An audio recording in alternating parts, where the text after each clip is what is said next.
Hello everyone, this is Pooja Sharma from Pooja Sharma classes.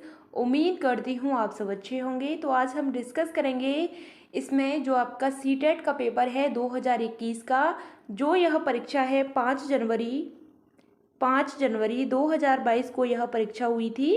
तो इसको हम डिस्कस करेंगे। यह आपका प्रीवियस ईयर क्वेश्चन पेपर है, तो आपको इसको अच्छे से समझना है। इसमें हम डिस्कस करेंगे सीडीपी को। इसको हम चाइल्ड डेवलपमेंट एंड पेडागोजी बोलते हैं, और यह आपकी 30 नंबर की आती है। यह जो सब्जेक्ट है आपकी, यह आपको एक टीचर की समझ देती है। तो आपको इस सब्जेक्ट के जो क्वेश्चंस हैं उनको अपने आप को आप टीचर मानेंगे, उसके अकॉर्डिंग आपको इनका आंसर करना है। तो आपके जो क्वेश्चंस हैं वह सही होने लग जाएंगे। अगर कोई भी क्वेश्चन आपसे गलत भी होता है तो आपको एक टीचर बनकर, यानी कि अपने आप को टीचर समझना है, और उसके बाद उस क्वेश्चन का आंसर आपको ढूंढना है। तो आपको पता चल जाएगा कि इसका जो सही आंसर है कौन सा है। तो चलिए स्टार्ट करते हैं। बहुत ही बेहतरीन तरीके से हम समझेंगे। तो आपको वीडियो पसंद आती है तो वीडियो को लाइक कर देना और अपने दोस्तों के साथ शेयर कर देना। मैं आपको सभी प्रीवियस ईयर क्वेश्चन पेपर हैं जो सभी शिफ्टों के आए हुए हैं, मैं इनको आपके साथ डिस्कस करूंगी। और मैं सिलेबस के बारे में बात करती हूँ, तो मैं आपकी जो क्लासेस हैं उनको भी चलाऊंगी।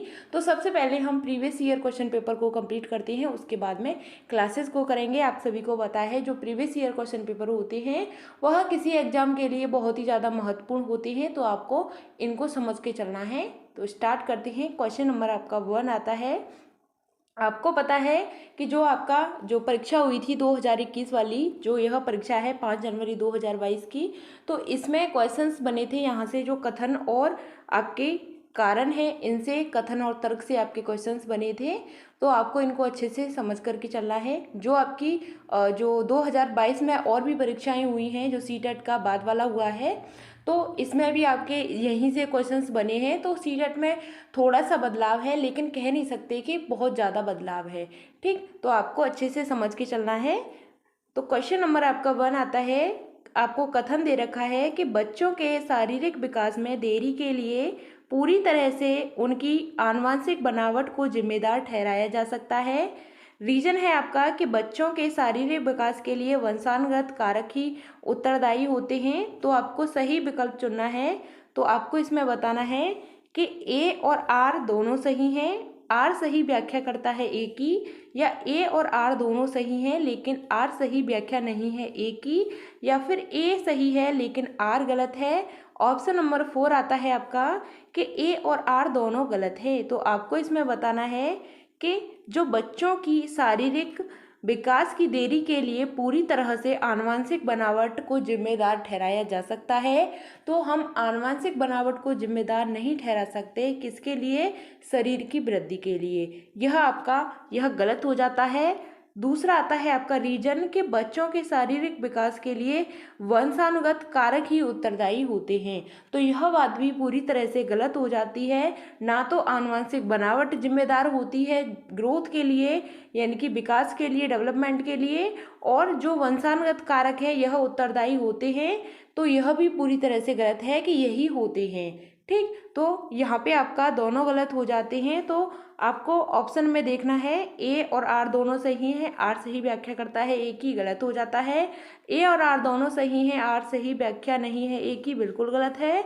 ए सही है, आर गलत है, बिल्कुल आपका गलत हो जाता है। ए और आर दोनों सही हैं, यही आपका राइट आंसर हो जाता है। क्वेश्चन नंबर 1 का राइट आंसर है ऑप्शन नंबर 4। क्वेश्चन नंबर आपका 2 आता है। निम्नलिखित में से कौन सा सूक्ष्म कौशल के उपयोग का एक उदाहरण है? आपको सूक्ष्म कौशल का एक उदाहरण बताना है कि सूक्ष्म कौशल का कौन सा उदाहरण हो जाता है। तो दौड़ना है, चलना है, घसीट कर लिखना है, या फिर नेक्स्ट ऑप्शन है आपका ऑप्शन नंबर 4 कि कूदना है। तो सूक्ष्म कौशल का उदाहरण क्या हो जाता है? सूक्ष्म का मतलब होता है यानी कि फाइन मोटर स्किल्स की बात की गई है, यानी कि बिल्कुल सूक्ष्म की बात की गई है। तो दौड़ना है, यह आपका नहीं होता है, बिल्कुल चलना नहीं होता है, घसीट कर लिखना होता है। यानी कि हम घसीट कर लिख रहे हैं, तो यह क्या है? आपका सूक्ष्म कौशल है, यानी कि हम अपनी उंगलियों के माध्यम से लिख रहे हैं। इसमें हमारी जो छोटी छोटी मसल्स होती हैं वह काम करती हैं, लेकिन जो दौड़ने में हमारी बड़ी मसल्स का काम होता है, चलने में भी हमारी बड़ी मसल्स का काम होता है, और कूदने में भी हमारी जो बड़ी मसल्स होती हैं उनका काम होता है। लेकिन घसीट कर लिखने में सूक्ष्म कौशल का एक उदाहरण हो जाता है। इसमें हमारी छोटी छोटी जो मसल्स होती हैं, यानी कि हमारे हाथों की जो उंगलियां होती हैं, उन्हीं से इनका काम हो रहा है। हम पेन को पकड़ के ऐसे घसीट करके लिखते हैं, तो यही हमारा सूक्ष्म कौशल का उदाहरण हो जाता है। यहाँ से आपका एक क्वेश्चन बनता है सूक्ष्म कौशल से, तो आपको बिल्कुल पता होना चाहिए कि घसीट कर लिखना यह आपका क्या होता है, यह आपका सूक्ष्म कौशल होता है। दौड़ना, चलना, कूदना, यह आपके क्या होते हैं, यह आपके सूक्ष्म कौशल के उदाहरण नहीं होते हैं, यह स्थूल कौशल के उदाहरण होते हैं। यहाँ तक बात क्लियर। चलिए क्वेश्चन नंबर आपका नेक्स्ट आता है, इनमें से कौन सा बच्चा मध्य बाल्यावस्था में होगा। तो मध्य बाल्यावस्था में आपको बताना है कौन सा बच्चा होगा। मध्य बाल्यावस्था की बात करते हैं तो कौन सी होती है, यानी कि जो आपकी जो होती है अर्ली चाइल्डहुड, तो यह आपकी 3 से 6 वर्ष की होती है। कितनी होती है? 3 से 6 वर्ष की होती है। मध्य की बात करते हैं तो यह आपकी 6 से 12 वर्ष की अवस्था होती है। तो इसके विषय में हम बात करते हैं तो मध्य बाल्यावस्था में होगा। तो एक बच्चा जो सामाजिक भूमिकाओं की नकल करना शुरू कर रहा है और काल्पनिक खेल के दौरान, किसके दौरान? काल्पनिक खेलों के दौरान वह सामाजिक भूमिकाओं की नकल करता है। और दूसरा आता है कि एक बच्चा जिसने नियमों के अर्थ की समझ विकसित कर ली है और तर्क कर सकता है। क्या कर सकता है? तर्क कर सकता है। उसने नियमों की समझ बना ली है और तर्क कर सकता है। तो मैंने आपको इसमें बताया है कौन सी अवस्था हो सकती है। तो मध्य बाल्यावस्था के विषय में पूछा है। सबसे पहली आती है आपकी अर्ली चाइल्डहुड, जो आपकी 3 से 6 वर्ष की होती है। फिर आती है आपकी मिडल, यानी कि मध्य बाल्यावस्था, वह आपकी 6 से 12 वर्ष की अवस्था होती है। तो आपका ऑप्शन नंबर 3 आता है यहाँ पे कि एक बच्चा जो संभावित कारणों की परिकल्पना कर सकता है और तदनुसार जटिल प्रयोगों की योजना बना सकता है। या फिर एक बच्चा जो अभी स्थूल कौशल दिखाना शुरू कर रहा है, जैसे एक पेंसिल और एक अन्य वस्तुओं को पकड़ना। तो आपको इसमें बताना है बच्चा है वह मिडिल, आपकी जो चाइल्डहुड है वह यानी कि 6 से 12 वर्ष का बच्चा है। तो इसमें बच्चे में क्या हो जाती है, नियमों के अर्थ की समझ विकसित हो जाती है और बच्चा है तर्क करना स्टार्ट कर देता है। क्या करता है? तर्क करना स्टार्ट कर देता है। तो इसका सही आंसर होता है ऑप्शन नंबर 2। ऑप्शन नंबर 2 आपका सही आंसर है। बच्चा कितने वर्ष का है? 6 से 12 वर्ष का बच्चा है। और इस अवस्था में क्या आता है, इसमें बच्चा है तर्क करना स्टार्ट कर देता है। क्वेश्चन नंबर आपका 4 आता है कि फिल्मों और विज्ञापनों से व्यवहार के जेंडर उपयुक्त तरीकों के बारे में बहुत संकेत मिलते हैं। यह सामाजिकरण की संस्था के रूप में भूमिका पर प्रकाश डालता है। तो मीडिया होती है वह प्राथमिक होती है, मीडिया द्वितीयक होती है। ऑप्शन नंबर 3 है आपका कि जो स्कूल होता है वह प्राथमिक होता है और या स्कूल होता है वह द्वितीयक होता है। तो आपको इसमें बताना है कि जो संस्था के रूप में भूमिका पर प्रकाश डालता है, जो आपकी प्राथमिक की बात करते हैं, प्राथमिक होता है वह क्या होता है आपका? प्राथमिक आपका परिवार होता है। प्राथमिक आपका परिवार होता है। द्वितीयक की बात करते हैं तो द्वितीयक में आपका क्या आता है? द्वितीयक में आपका मीडिया आती है। क्या आती है? मीडिया आती है। तो आपसे इसमें पूछा है कि जो आपकी सामाजिकरण की संस्था के रूप में भूमिका पर प्रकाश डालता है, तो आपको इसमें बताना है प्राथमिक आपका परिवार होता है, द्वितीयक आपकी मीडिया होती है। तो आपको ऑप्शन नंबर इसमें ढूंढना है कि जो मीडिया होती है वह प्राथमिक होती है, बिल्कुल गलत है, परिवार होता है। और मीडिया द्वितीयक होती है, बिल्कुल बात सही है। ऑप्शन नंबर आपका 3 आता है कि स्कूल प्राथमिक होता है, यह गलत है। स्कूल द्वितीयक होता है, यह आपका गलत है। तो आपका ऑप्शन नंबर 2 सही होता है। मीडिया है वह क्या होती है आपकी? द्वितीयक होती है। ऑप्शन नंबर आपका 2 सही होता है। क्वेश्चन नंबर आपका नेक्स्ट आता है कि पूर्व संक्रियात्मक अवस्था में कौन सी संज्ञानात्मक क्षमता आती है। पूर्व संक्रियात्मक अवस्था में कौन सी संज्ञानात्मक क्षमता आती है? तो अमूर्त सोच की क्षमता, या फिर लक्ष्य निर्देशित व्यवहार की क्षमता, दूसरे का नजरिया लेने की क्षमता, या ऑप्शन नंबर 4 है आपका कि परिकल्पनात्मक निगमनात्मक सोच की क्षमता। तो आपको इसमें बताना है कि जो पूर्व संक्रियात्मक अवस्था होती है वह संज्ञानात्मक क्षमता आती है। तो इसमें आपको बताना है तो कौन सी वह आपकी संस्था जो क्षमता होती है कौन सी होती है। तो अमूर्त सोच की क्षमता है, यह आपका बिल्कुल गलत होता है। अमूर्त सोच की जो क्षमता होती है यह कब आती है, तो 11 से 15 वर्ष की अवस्था में आती है। 11 से 15 वर्ष की अवस्था में आती है। और आता है दूसरे का नजरिया लेने की क्षमता, यह भी आपका गलत है। लक्ष्य केंद्रित व्यवहार है, यह आपका ऑप्शन नंबर 2 सही होता है। क्या होता है, लक्ष्य केंद्रित व्यवहार है, यह आपका पूर्व संक्रियात्मक अवस्था के अंतर्गत आता है। जो यह पूर्व संक्रियात्मक अवस्था है यह आपकी 2 से 7 वर्ष होती है। कब से कब तक होती है, यह 2 से 7 वर्ष तक होती है। जो आपकी कौन सी अवस्था है, पूर्व संक्रियात्मक अवस्था है। यहाँ तक बात क्लियर। क्वेश्चन नंबर आपका नेक्स्ट आता है कि प्याजे के अनुसार एक शिक्षक का खाली जगह, और यहाँ पे आपको दे रखा है कि होना बहुत जरूरी है। प्याजे के अनुसार बताना है, जीन प्याजे के अनुसार, तो शिक्षक का होना क्या होना जरूरी है, गतिशील और लचीला होना जरूरी है, या फिर संरचित अनम्य होना जरूरी है, या फिर सहानुभूतिपूर्ण पारदर्शी होना जरूरी है, या फिर यांत्रिक व्यवहारवादी होना जरूरी है। तो एक शिक्षक का क्या होना जरूरी है आपको बिल्कुल समझना है। आप एक टीचर बनने जा रहे हो तो शिक्षक को क्या होना जरूरी होता है, बहुत जरूरी होता है। तो शिक्षक का गतिशील और लचीला होना बहुत जरूरी है। क्या होना, गतिशील और लचीला होना, यह आपका बहुत जरूरी होता है। शिक्षक को गतिशील होना चाहिए और क्या होना चाहिए, फ्लेक्सिबल होना चाहिए, लचीला होना चाहिए। तो ऑप्शन नंबर 1 आपका सही आंसर हो जाता है। यहाँ पे आपको यानी कि सीडीपी में आपको यह 2 ऑप्शन दिख जाएंगे कहीं पे भी, यह आपका बिल्कुल सही होता है। कैसा होता है, जो शिक्षक का जो बहुत ज़रूरी होता है शिक्षक के लिए, तो यह गतिशील होना बहुत ज़रूरी होता है और फ्लेक्सिबल होना भी बहुत ज़रूरी होता है। क्वेश्चन नंबर आपका नेक्स्ट आता है कि लेव वाइगोत्स्की के विचार में संज्ञान भाषा से स्वतंत्र है। किसके बारे में पूछा है, लेव वाइगोत्स्की के विचार में पूछा है कि जो संज्ञान होता है भाषा से स्वतंत्र होता है। यह संज्ञानात्मक विकास भाषा के विकास को निर्देशित करता है, या फिर संज्ञानात्मक विकास को सुगम बनाती है। जो संज्ञानात्मक विकास को भाषा है वह क्या बनाती है, सुगम बनाती है, यानी कि अच्छा बनाती है। यह संज्ञानात्मक विकास भाषा के विकास से संबंधित नहीं है। तो आपको इसमें बताना है जो संज्ञानात्मक विकास है यह किसके अनुसार बताना है आपको, भाषा में लेव वाइगोत्स्की के विचार में बताना है। तो इसका सही आंसर है ऑप्शन नंबर 3 कि जो भाषा है वह संज्ञानात्मक विकास को क्या बनाती है, वह सुगम बनाती है। हमेशा जो लेव वाइगोत्स्की हैं यह समाज और संस्कृति की बात करते हैं, समाज और संस्कृति की बात करते हैं। जहाँ पे भी आपको इनके ऑप्शन में समाज और संस्कृति दिख जाए वही इनका सही आंसर होता है। तो यह समाज और संस्कृति की बात करती हैं। कौन, जो आपके लेव वाइगोत्स्की हैं, यह आपकी समाज और संस्कृति के बारे में बात करती हैं। क्वेश्चन नंबर आपका नेक्स्ट आता है कि लेव वाइगोत्स्की के अनुसार निम्नलिखित में से कौन से कारक बच्चों के संज्ञानात्मक विकास को सुगम बनाते हैं। बच्चों के संज्ञानात्मक विकास को सुगम बनाते हैं। आपने देखा कि जो लेव वाइगोत्स्की के हैं इनके सिद्धांत से 2 क्वेश्चन आए हैं, मैंने आपको इससे पहले वाला करा दिया और यह आपका नेक्स्ट क्वेश्चन है।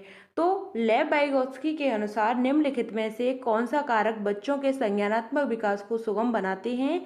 तो सांस्कृतिक उपकरण, सामाजिक उपकरण, संतुलन और पुरस्कार आपको ऑप्शन में दे रखे हैं। यह आपके ऑप्शन है कि 3rd और 4th, 2nd और 3rd, 1st और 2nd, 1st और 3rd। तो आपको इसमें बताना है कि जो लेव वाइगोत्स्की हैं इनके अनुसार संज्ञानात्मक विकास को सुगम बनाते हैं, तो कौन है वह सुगम बनाते हैं। तो आपको इसमें बताना है। तो इसका सही आंसर है जो जो सांस्कृतिक उपकरण है यह आपके बनाते हैं, और जो सामाजिक संपर्क में आते हैं यानी कि सोशल इंटरेक्शन की बात करते हैं, तो यह आपका बिल्कुल सही होता है। 1st और 2nd आपका बिल्कुल सही आंसर है। 1st और 2nd आपका बिल्कुल सही होता है। ऑप्शन नंबर आपका इसमें 1st और 2nd यानी कि ऑप्शन नंबर 3 आपका सही होता है। अब हम बात करते हैं जो आपके लेव वाइगोत्स्की हैं यह किसकी बात करते हैं, तो यह HCl की बात करते हैं। किसकी बात करते हैं, SEL की बात करते हैं। S का मतलब है आपका सोशल यानी कि सामाजिक। C का मतलब है आपका कल्चरल टूल्स जो सांस्कृतिक उपकरण होते हैं। L का मतलब है लैंग्वेज यानी कि भाषा। यानी कि जो लेव वाइगोस्की हैं यह इन तीनों की बात करते हैं, किसकी, SEL की। यह भी आपसे कई बार पूछा गया है। यानी कि सोशल, कल्चरल और लैंग्वेज की बात करते हैं, कौन करते हैं, लेव वाइगोत्स्की करते हैं।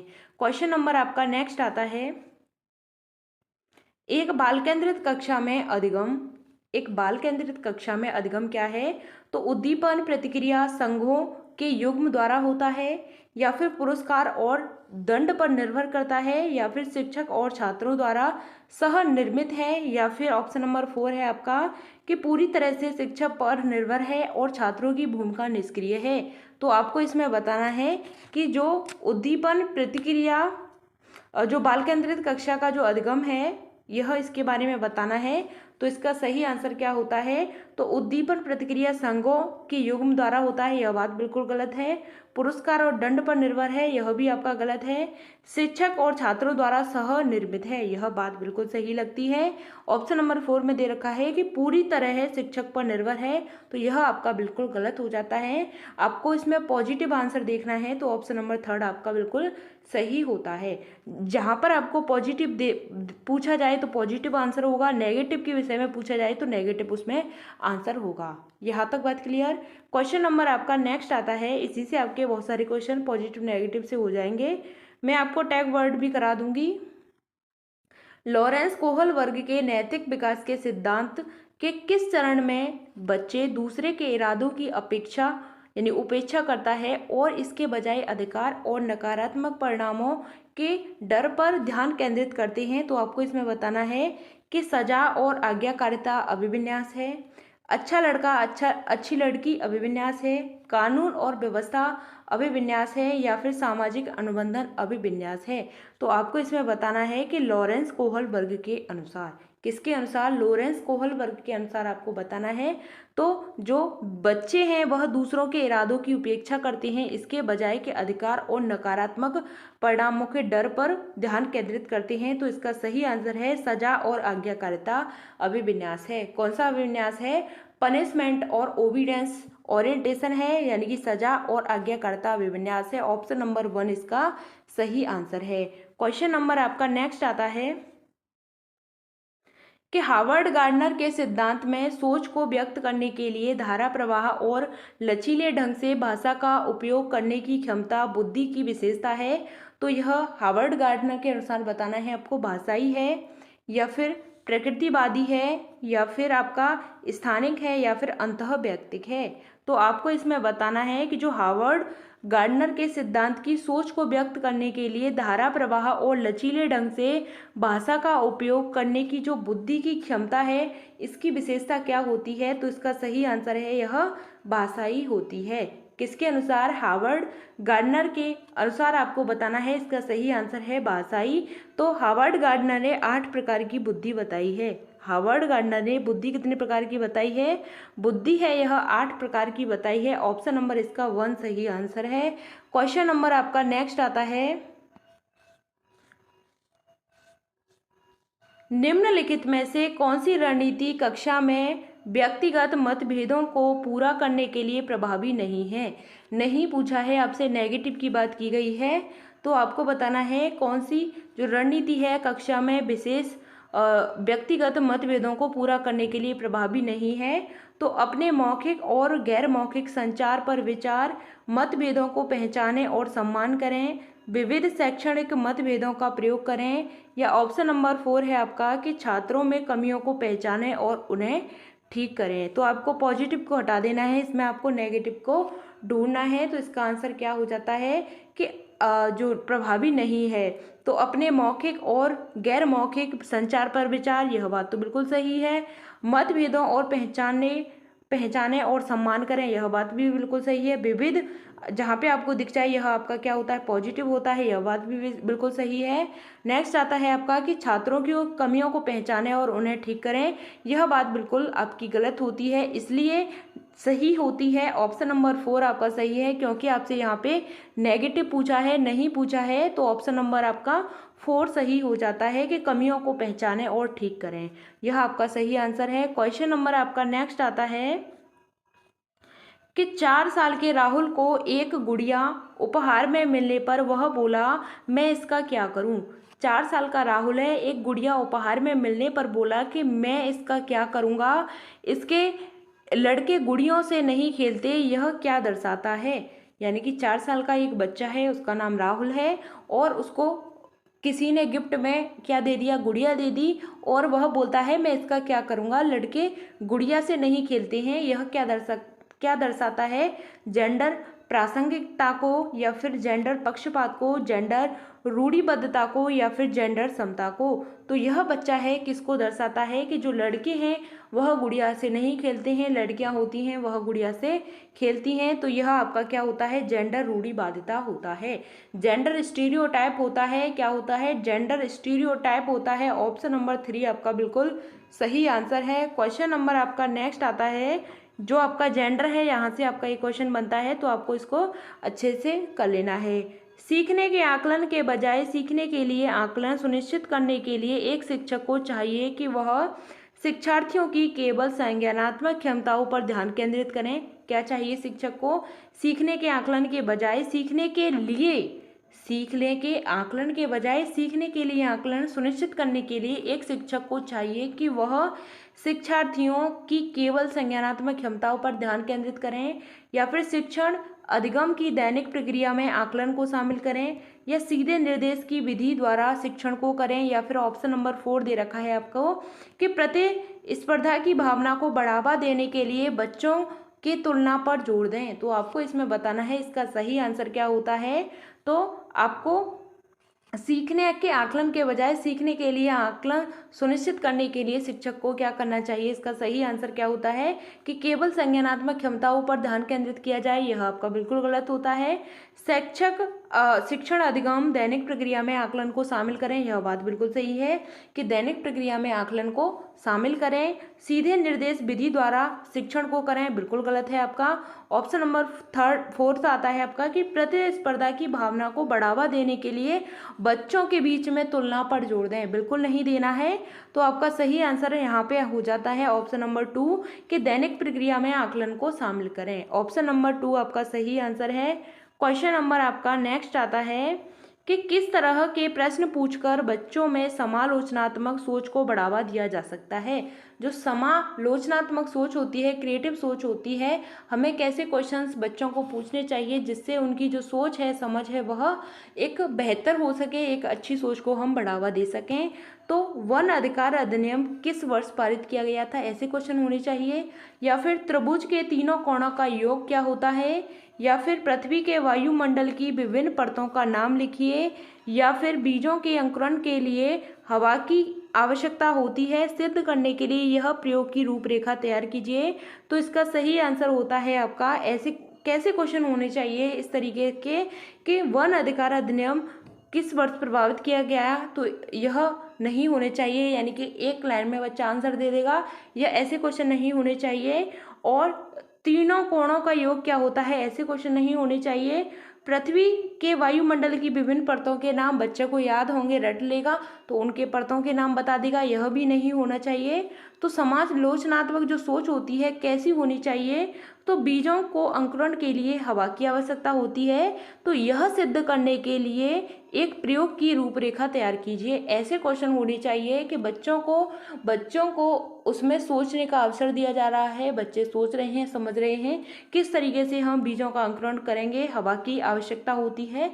तो इसके विषय में बच्चा है वह अपने अपने विचार भिन्न भिन्न विधियों से अपने अपने विचार लेकर के आएंगे, तो यह समालोचनात्मक सोच को बढ़ावा देता है। ऑप्शन नंबर आपका 4 सही होता है। क्वेश्चन नंबर आपका नेक्स्ट आता है कि एक समावेशी व्यवस्था में यानी कि एक समावेशी व्यवस्था में कौन किसकी जरूरतों के अनुसार यथोचित संयोजन करता है। तो अभिभावक स्कूल की ज़रूरतों के अनुसार, स्कूल छात्र की ज़रूरतों के अनुसार, छात्र स्कूल ज़रूरतों के अनुसार, या फिर ऑप्शन नंबर 4 है आपका कि छात्र शिक्षक की ज़रूरतों के अनुसार। तो आपको इसमें बताना है कि एक समावेशी व्यवस्था है, यानी समावेशी कक्षा का मतलब है सभी के लिए समान शिक्षा होनी चाहिए। तो इसमें आपको बताना है कि किसकी ज़रूरतों के अनुसार यथोचित संयोजन करता है। तो अभिभावक स्कूल की ज़रूरतों के अनुसार, बिल्कुल बात गलत हो जाती है। स्कूल छात्र की ज़रूरतों के अनुसार, छात्र की ज़रूरतों के अनुसार यहाँ पे आपका बिल्कुल सही होता है। छात्र स्कूल की ज़रूरतों के अनुसार, यह आपका गलत होता है। ऑप्शन नंबर 4 में है कि छात्र शिक्षक की ज़रूरतों के अनुसार, यह आपका गलत हो जाता है। तो ऑप्शन नंबर 2 आपका सही है कि स्कूल है वह छात्र की ज़रूरतों के अनुसार, यह आपकी क्या होती है, समावेशी शिक्षा होती है। क्या होती है, समावेशी शिक्षा होती है। ऑप्शन नंबर 2 आपका बिल्कुल सही होता है। समावेशी शिक्षा का मतलब होता है सभी के लिए समान शिक्षा। क्वेश्चन नंबर आपका नेक्स्ट आता है, क्वेश्चन नंबर 17 है आपका कि वो छात्र जिन्हें खाली जगह हैं उन्हें पाठ पढ़ने और लंबे अंशों को समझने में लगातार चुनौतियों का सामना करना पड़ता है। तो प्रमस्त्रीय धात है, या फिर गुणज वैकल्य है, पठन वैकल्य है, या फिर आपका गतिमान दिव्यांगता है। तो आपको इसमें बताना है कि जो ऐसे छात्र हैं जिन्हें पाठ पढ़ने में, लंबे अंशों को समझने में लगातार चुनौतियों का सामना करना पड़ता है, यानी कि किस में बात की गई है, पढ़ने में बात की गई है। तो यह आपका क्या हो जाता है, पठन वैकल्य हो जाता है। क्या हो जाता है, पठन वैकल्य हो जाता है। ऑप्शन नंबर इसमें आपको देखना है कि प्रमस्त्रीय धात होता है, यह गलत होता है। गुणज वैकल्य, यह बिल्कुल आपका गलत होता है। इसमें क्या होता है, डिसकैलकुलिया होता है। और पठन वैकल्य, यह आपका ऑप्शन नंबर 3 बिल्कुल सही होता है। जो पढ़ने से संबंधित कठिनाई होती है वह आपका पठन वैकल्य होता है। यहाँ से आपका एक क्वेश्चन फिक्स है। तो यहाँ से आपका एक क्वेश्चन आएगा, तो आपको अच्छे से इनको पढ़ना है जो आपके विकार होते हैं। क्वेश्चन नंबर आपका नेक्स्ट आता है कि सुविधाहीन और वंचित समूहों के शिक्षार्थियों को संबोधित करने के लिए एक शिक्षक को क्या करना चाहिए। तो सभी छात्रों में अकेलेपन की भावना को बढ़ावा देना चाहिए, या छात्रों की कमजोरी को सबके सामने उजागर करना चाहिए, या फिर आपको ऑप्शन 3 में दे रखा है कि इन छात्रों को एक अलग संकाय में ही पढ़ाना चाहिए, या सभी छात्रों के लिए मानकीकृत पाठ्यक्रम का प्रयोग करना चाहिए। तो आपको इसमें बताना है इसका सही आंसर क्या होता है कि सुविधाहीन और वंचित समूहों के शिक्षार्थियों को संबोधित करने के लिए शिक्षक को क्या करना चाहिए। तो सभी छात्रों को, यानी सभी छात्रों में अकेलेपन की भावना को बढ़ावा देना चाहिए। यह बात बिल्कुल सही लगती है। ऑप्शन नंबर 2 है आपका कि कमजोरी, जो छात्रों की कमजोरी है इसको सबके सामने उजागर करना चाहिए, ऐसा शिक्षक को बिल्कुल नहीं करना चाहिए। ऑप्शन नंबर आपका 3 आता है कि इन छात्रों को एक अलग संकाय में ही पढ़ाना चाहिए। तो यह आपका बिल्कुल गलत होता है। अलग संकाय में नहीं पढ़ाना है, सभी के लिए समान शिक्षा है, समावेशी शिक्षा है। और ऑप्शन नंबर 4 आता है कि सभी छात्रों के लिए मानकीकृत पाठ्यक्रम का प्रयोग करना चाहिए। तो यह बात आपकी बिल्कुल गलत हो जाती है। जहाँ पर भी आपको मानकीकृत पाठ्यक्रम दे दिया जाए वह आपका बिल्कुल नेगेटिव होता है। तो आपका आंसर इसमें सही होता है ऑप्शन नंबर 1 कि जो सभी छात्रों में अकेलेपन की जो भावना होती है उसको क्या देना चाहिए, बढ़ावा देना चाहिए। तो ऑप्शन नंबर आपका 1 इसमें सही आंसर है। क्वेश्चन नंबर आपका नेक्स्ट आता है कि विविध आवश्यकताओं वाले शिक्षार्थियों वाली कक्षा में शिक्षक को निम्नलिखित के लिए विकल्प उपलब्ध नहीं करने चाहिए। तो सामग्री का प्रस्तुतिकरण, संचार और अभिव्यक्ति, सूचना के दृष्टिकोण, या ऑप्शन नंबर आपका 4 आता है शिक्षार्थियों के बारे में रूढ़िबद्धता। तो आपको इसमें बताना है कि जो विविध आवश्यकताओं वाले बच्चे हैं उनकी कक्षा में कौन सा विकल्प यह नहीं होना चाहिए। तो इसका सही आंसर होता है सामग्री का प्रस्तुतिकरण। यह आपका बिल्कुल सही होता है, लेकिन नहीं पूछा है इसलिए आपका यह गलत होता है। संचार और अभिव्यक्ति बिल्कुल होनी चाहिए, लेकिन नेगेटिव पूछा है इसलिए गलत है। ऑप्शन नंबर आपका 3 आता है सूचना के दृष्टिकोण, यह आपका नेगेटिव है इसलिए गलत है। तो शिक्षार्थियों के बारे में रूढ़िबद्धता, यह आपका सही हो जाता है क्योंकि वहाँ पे आपका नहीं पूछा था, नेगेटिव पूछा था। तो ऑप्शन नंबर आपका 4 सही होता है कि शिक्षार्थियों के बारे में रूढ़िबद्धता। ऑप्शन नंबर 4 आपका राइट आंसर है। क्वेश्चन नंबर आपका 20 आता है कि दिव्यांग छात्रों की शिक्षा के संदर्भ में निम्नलिखित में से किस प्रावधान को राष्ट्रीय शिक्षा नीति 2020 है वह बढ़ावा नहीं देती है। दिव्यांग छात्रों की शिक्षा के संदर्भ में निम्नलिखित में से प्रावधान को राष्ट्रीय शिक्षा नीति जो 2020 है यह बढ़ावा नहीं देती है। तो किसको बढ़ावा नहीं देती है, उपयुक्त इमारती ढांचा को, या प्रत्येक विद्यार्थी के लिए एक शिक्षा और निजी शिक्षक को, या फिर अनिवार्य विशेष शिक्षा को, या उपयुक्त तकनीकी सुविधाओं को। तो इसका सही आंसर आपको बताना है। तो उपयुक्त इमारती ढांचा यह आपका बिल्कुल गलत होता है। विद्यार्थी के लिए एक शिक्षा और एक निजी शिक्षक यह आपका बिल्कुल गलत होता है, यानी कि जो प्राइवेट टीचर है यह नहीं होना चाहिए। अनिवार्य और विशेष शिक्षा यह आपका बिल्कुल सही होता है, यह आपको बढ़ावा नहीं देता है। और तकनीकी सुविधाएं यह आपका गलत होता है। तो आपका ऑप्शन नंबर 3 सही होता है। क्वेश्चन नंबर आपका नेक्स्ट आता है कि बच्चे किस तरह सीखते हैं। क्वेश्चन नंबर आपका नेक्स्ट है कि बच्चे किस तरह सीखते हैं। तो पढ़कर, सुनकर, देखकर या क्रिया करके। तो यह 4 प्रकार आपको दे रखे हैं। तो इसमें पूछा है बच्चे हैं वह किस तरीके से सीखते हैं। तो पढ़कर, सुनकर, देखकर या फिर क्रिया करके। तो ऑप्शन नंबर आपको यह दे रखे हैं। तो फर्स्ट, सेकंड, थर्ड, जो सेकंड, थर्ड और फोर्थ, फर्स्ट, सेकंड, थर्ड और फोर्थ किस तरीके से बच्चे सीखते हैं। तो इसका सही आंसर है ऑप्शन नंबर आपका 4 सही है, क्योंकि बच्चे हैं वह देखकर भी सीखते हैं, सुनकर भी सीखते हैं, पढ़कर भी सीखते हैं और क्रिया करके भी सीखते हैं। तो ऑप्शन नंबर आपका 4 सही आंसर है। क्वेश्चन नंबर आपका नेक्स्ट आता है, यह महत्वपूर्ण है कि विद्यार्थियों को अपने स्वयं के अधिगम पर कुछ नियंत्रण करने की अनुमति दी जाए। कथन में दे रखा है आपको कि यह महत्वपूर्ण है कि विद्यार्थियों को अपने स्वयं के अधिगम पर कुछ नियंत्रण करने के लिए अनुमति दी जाए। रीजन दे रखा है आपको कि अपने अधिगम पर नियंत्रण रखने से विद्यार्थियों को यह निर्णय लेने में मदद मिलती है कि क्या सीखना है और कैसे सीखना है। तो इसमें आपको सही आंसर बताना है, सही विकल्प चुनना है। तो इसमें ए और आर हैं वह दोनों सही हैं। आर सही व्याख्या करता है ए की, या ए और आर दोनों सही हैं लेकिन आर सही व्याख्या नहीं है ए की। ऑप्शन नंबर आपको थर्ड दे रखा है कि ए सही है लेकिन आर गलत है। ऑप्शन नंबर 4 दे रखा है ए और आर दोनों गलत हैं। तो आपको इसमें बताना है इसका सही आंसर क्या हो जाता है। इसका सही आंसर क्या होता है।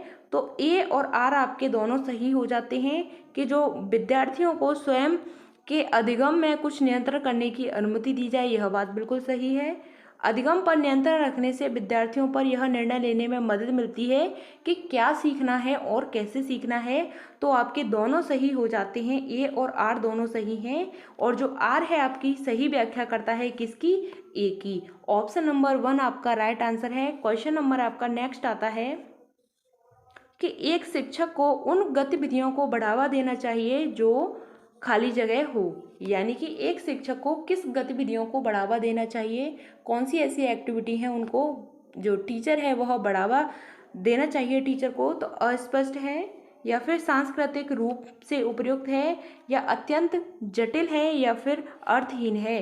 तो आपको इसमें बताना है किसको जो टीचर को बहुत ही ज़्यादा महत्व देना चाहिए। तो इसका सही आंसर है यह अर्थहीन। ऑप्शन नंबर 4 आपका सही आंसर है।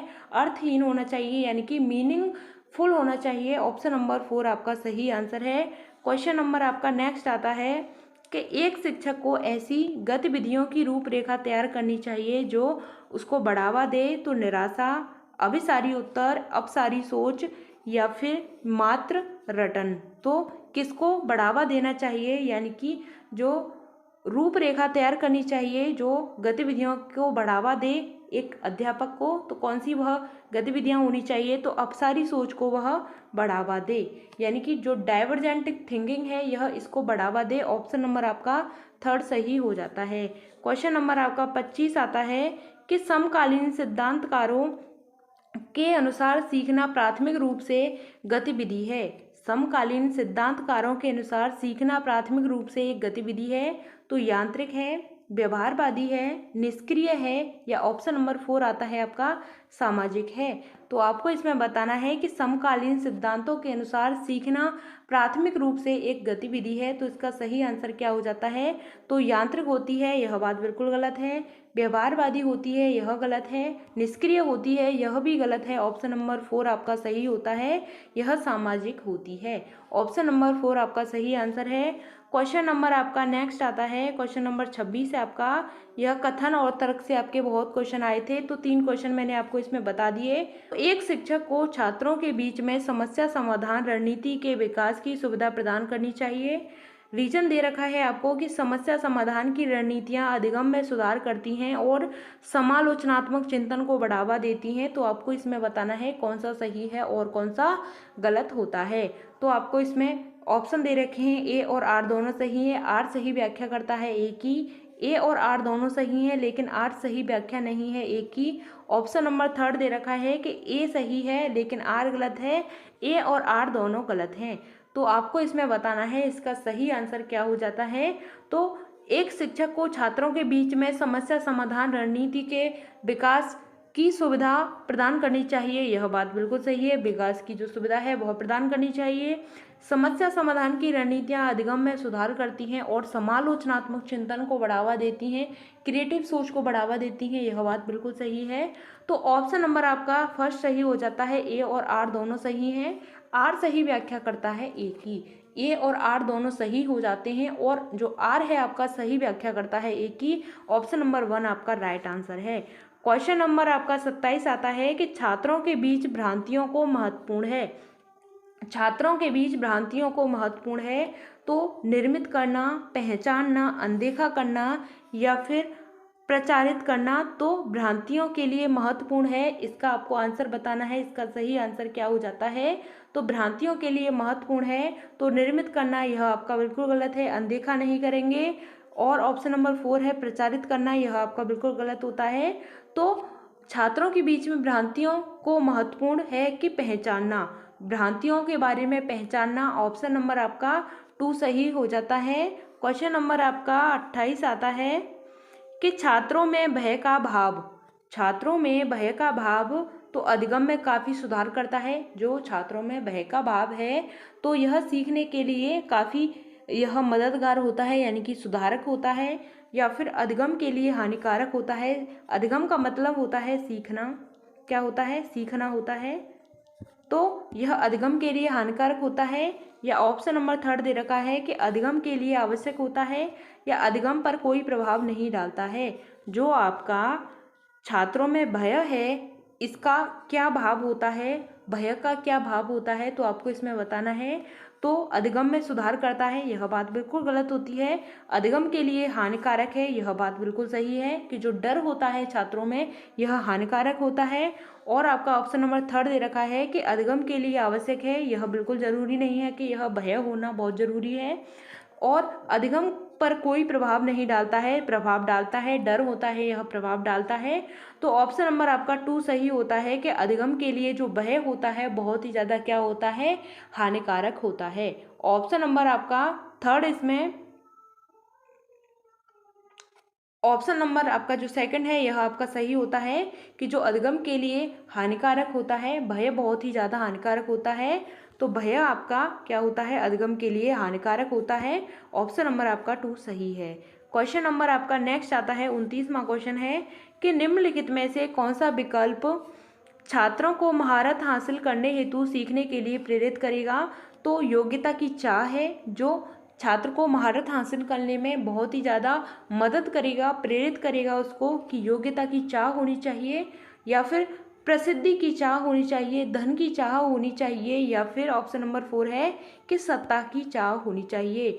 तो जो कैसी चाह होनी चाहिए जो सीखने के लिए छात्र को एक महारत हासिल करने के लिए वह प्रेरित करेगा, तो कैसी चाह होनी चाहिए, तो इसका सही आंसर है योग्यता की चाह। यानी कि बच्चे को यह सोचना चाहिए कि मुझे योग्य होना है और इतना योग्य होना है बहुत ही ज़्यादा, यानी कि एक प्रभावशाली बच्चा बनना है। तो इसका सही आंसर है प्रसिद्धि की चाह नहीं होनी चाहिए, धन की चाह नहीं होनी चाहिए, सत्ता की चाह नहीं होनी चाहिए। तो चाह कैसी होनी चाहिए, योग्यता की चाह होनी चाहिए। ऑप्शन नंबर आपका 1 सही आंसर है। क्वेश्चन नंबर आपका नेक्स्ट आता है, लास्ट क्वेश्चन है क्वेश्चन नंबर 30 आपका कि अर्थपूर्ण अधिगम को सुसाध्य करने के लिए एक शिक्षिका को क्या करना चाहिए। एक शिक्षिका को क्या करना चाहिए अर्थपूर्ण अधिगम के लिए, मीनिंगफुल अधिगम के लिए एक शिक्षिका को क्या करना चाहिए। तो छात्रों के बीच सहयोग को हतोत्साहित करना चाहिए, यानी कि जो सहयोग की भावना होती है उसको क्या करना चाहिए, हतोत्साहित करना चाहिए, ऐसा नहीं करना चाहिए। ये छात्रों के बीच में प्रतिस्पर्धा को प्रोत्साहित करना चाहिए, या फिर विषय वस्तु को रटने को बढ़ावा देना चाहिए, या ऑप्शन नंबर 4 दे रखा है कि संप्रत्यों की समझ को महत्व देना चाहिए। तो इसका सही आंसर आपको बताना है कि जो अधिगम जो अर्थपूर्ण अधिगम है इसको सुसाध्य करने के लिए यानी एक अच्छा बनाने के लिए एक शिक्षिका को क्या करना चाहिए, तो इसका सही आंसर आपको बताना है। हतोत्साहित करना चाहिए, यह आपका नेगेटिव हो जाता है। छात्रों के बीच में प्रतिस्पर्धा को प्रोत्साहित करना चाहिए, तो यह भी आपका बिल्कुल गलत हो जाता है। विषय वस्तु को रटने के लिए, रटने की बात की गई है तो रटने के लिए यह नहीं होना चाहिए, यह गलत है। ऑप्शन नंबर 4 है आपका संप्रत्ययों की समझ को महत्व देना चाहिए, यह आपका राइट आंसर है। संप्रत्ययों की जो समझ होती है यानी कि जो कॉन्सेप्ट होते हैं इनकी अंडरस्टैंडिंग होती है, यह बहुत ही ज़्यादा क्या होती है, वैल्यूइंग होती है, यानी कि बहुत ही ज़्यादा महत्वपूर्ण होती है। ऑप्शन नंबर आपका 4 सही आंसर है। यहाँ तक हमारे 30 क्वेश्चंस कंप्लीट होते हैं। आपको वीडियो पसंद आती है तो वीडियो को लाइक कर देना और अपने दोस्तों के साथ शेयर कर देना। यह आपको जो प्रीवियस ईयर क्वेश्चन पेपर है मैं आपको टेलीग्राम पर दे दूंगी, तो वहाँ पे आपको ज्वाइन हो जाना है, वहाँ पे आप उनकी प्रैक्टिस कर लेना। तो मिलते हैं आपको आगे की नेक्स्ट वीडियो में। अगर आपका कोई भी डाउट होता है तो आप कमेंट के माध्यम से पूछ लिया करो, हम आपको आपका आंसर करेंगे। आपको जो मैंने आपको प्रीवियस ईयर क्वेश्चन पेपर करा रही हूँ यह आपकी समझ में आ रही होंगी, मैं ऐसी उम्मीद करती हूँ। अगर आपको कोई भी या कहीं पे भी कोई प्रॉब्लम रखती है या कुछ भी आपको लगता है तो आप मुझसे कमेंट के माध्यम से पूछ सकते हैं। तो मिलते हैं आपको आगे की नेक्स्ट वीडियो में। Thanks for watching. जय हिंद, वंदे मातरम। अगर कोई भी डाउट होता है तो पूछ लेना कमेंट के माध्यम से।